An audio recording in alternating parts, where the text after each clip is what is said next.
Chapter first. The end of a much applauded speech.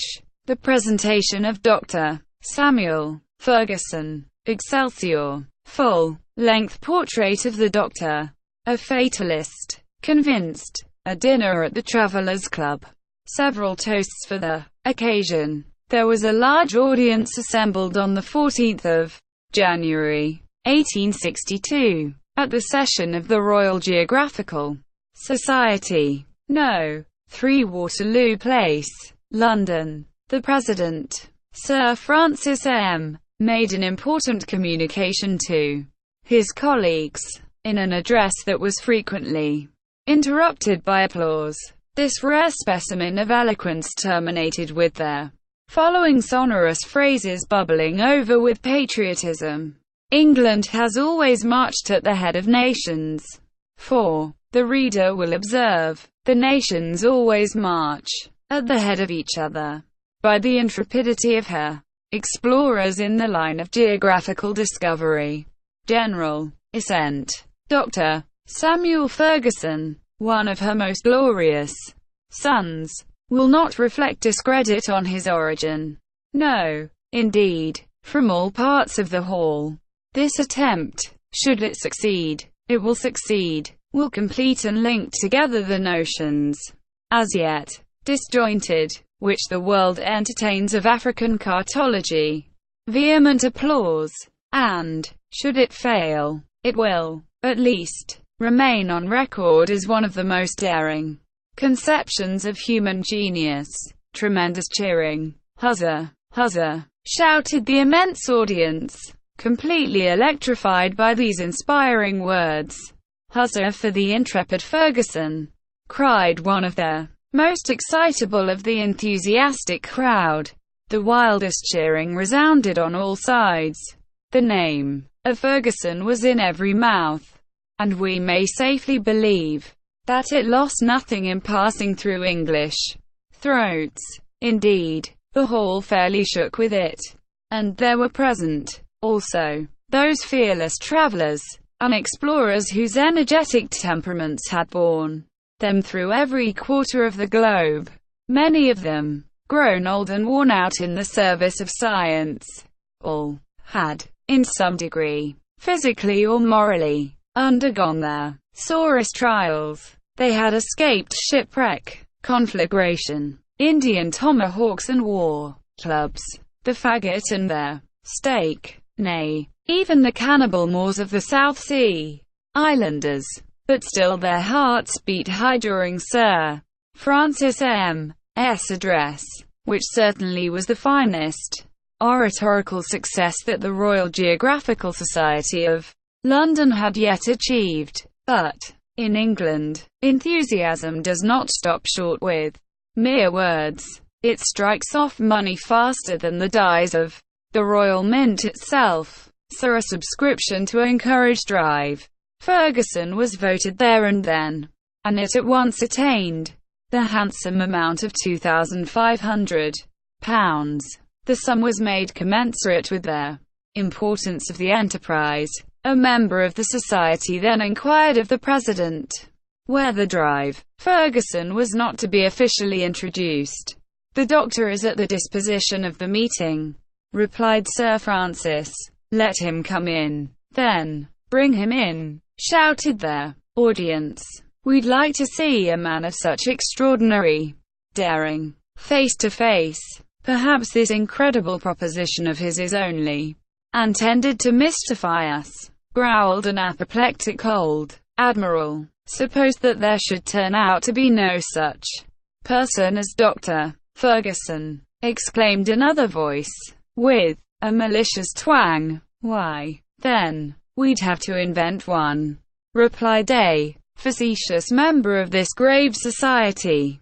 "Ask Dr. Ferguson to come in," was the quiet remark of Sir Francis M., and come in the doctor did, and stood there, quite unmoved by the thunders of applause that greeted his appearance. He was a man of about 40 years of age, of medium height and physique. His sanguine temperament was disclosed in the deep color of his cheeks, His countenance was coldly expressive, with regular features, and a large nose, one of those noses that resemble the prow of a ship, and stamped the faces of men predestined to accomplish great discoveries. His eyes, which were gentle and intelligent, rather than bold, lent a peculiar charm to his physiognomy. His arms were long, and his feet were planted with that solidity which indicates a great pedestrian. A calm gravity seemed to surround the doctor's entire person, and no one would dream that he could become the agent of any mystification, however harmless. Hence, the applause that greeted him at the outset continued until he, with a friendly gesture, claimed silence on his own behalf. He stepped toward the seat that had been prepared for him on his presentation, and then, standing erect and motionless, he, with a determined glance, pointed his right forefinger upward, and pronounced aloud the single word, Excelsior. Never had one of Bright's or Cobden's sudden onslaughts, never had one of Palmerston's abrupt demands for funds to plate the rocks of the English coast with iron made such a sensation. Sir Francis M.'s address was completely overshadowed. The doctor had shown himself moderate, sublime, and self-contained. In one, he had uttered the word of the situation, Excelsior. The gouty old admiral who had been finding fault was completely won over by the singular man before him, and immediately moved the insertion of Dr. Ferguson's speech in the Proceedings of the Royal Geographical Society of London. Who, then, was this person, and what was the enterprise that he proposed? Ferguson's father, a brave and worthy captain in the English Navy, had associated his son with him from the young man's earliest years, in the perils and adventures of his profession. The fine little fellow, who seemed to have never known the meaning of fear, early revealed a keen and active mind, an investigating intelligence, and a remarkable turn for scientific study. Moreover, he disclosed uncommon address in extricating himself from difficulty. He was never perplexed, not even in handling his fork for the first time, an exercise in which children generally have so little success. His fancy kindled early at the recitals he read of daring enterprise and maritime adventure, and he followed with enthusiasm the discoveries that signalized the first part of the 19th century. He mused over the glory of the Mungo Parks, the Bruces, the Cayleys, the Llewellyns, and to some extent, I verily believe, of Selkirk, Robinson Crusoe, whom he considered in no wise inferior to the rest. How many a well-employed hour he passed with that hero on his Isle of Juan Fernandez.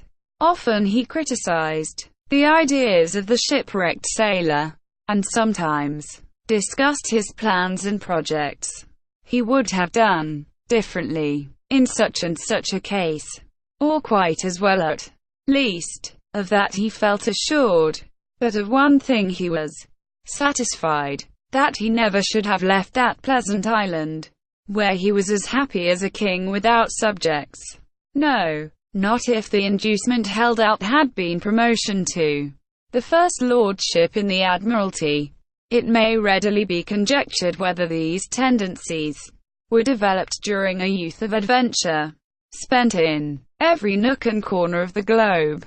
Moreover, his father, who was a man of thorough instruction, omitted no opportunity to consolidate this keen intelligence by serious studies in hydrography, physics, and mechanics, along with a slight tincture of botany, medicine, and astronomy. Upon the death of the estimable Captain Samuel Ferguson, then 22 years of age, had already made his voyage around the world.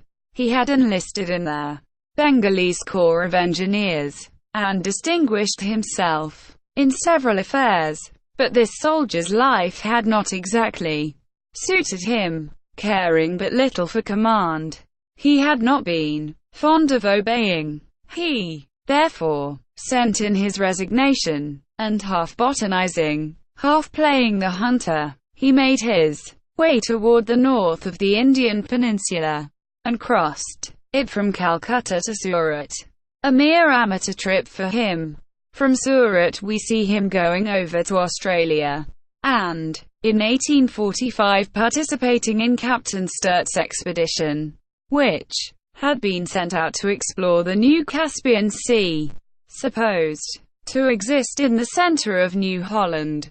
Samuel Fergusson returned to England about 1850, and, more than ever possessed by the demon of discovery, he spent the intervening time, until 1853, in accompanying Captain McClure on the expedition that went around the American continent from Bering's Straits to Cape Farewell. Notwithstanding fatigues of every description, and in all climates, Ferguson's constitution continued marvelously sound. He felt at ease in the midst of the most complete privations.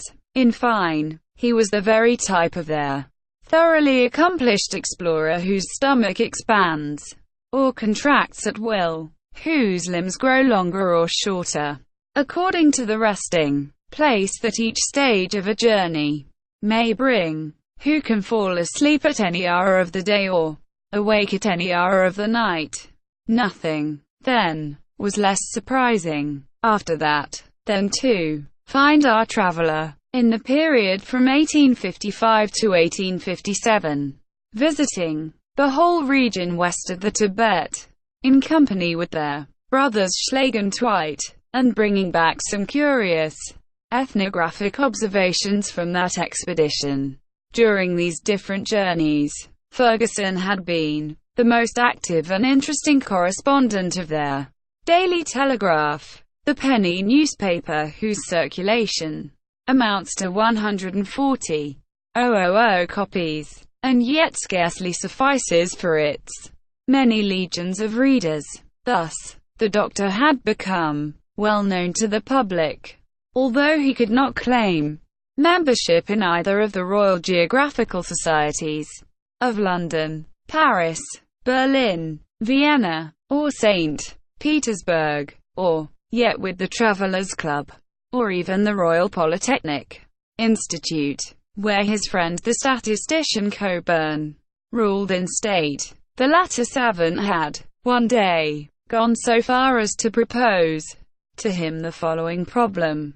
Given the number of miles travelled by the Doctor in making the circuit of the globe, how many more had his head described than his feet, by reason of the different lengths of the radii, or the number of miles traversed by the Doctor's head and feet respectively being given, required the exact height of that gentleman. This was done with the idea of complimenting him, but the Doctor had held himself aloof from all the learned bodies, belonging, as he did, to the Church militant and not to the Church polemical.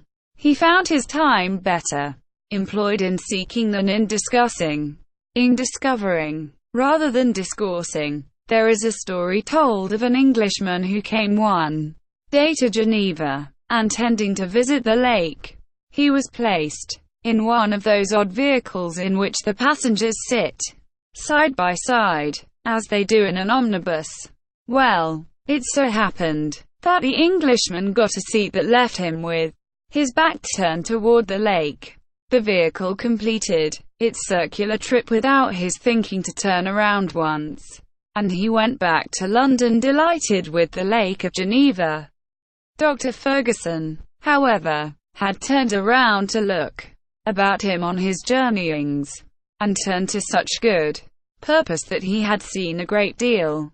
In doing so, he had simply obeyed the laws of his nature, and we have good reason to believe that he was, to some extent, a fatalist, but of an orthodox school of fatalism withal. That led him to rely upon himself and even upon Providence. He claimed that he was impelled, rather than drawn by his own volition, to journey as he did, and that he traversed the world like the locomotive, which does not direct itself, but is guided and directed by the track it runs on. I do not follow my route, he often said. It is my route that follows me. The reader will not be surprised, then, at the calmness with which the Doctor received the applause that welcomed him in the Royal Society. He was above all such trifles, having no pride, and less vanity. He looked upon the proposition addressed to him by Sir Francis M. as the simplest thing in the world, and scarcely noticed the immense effect that it produced.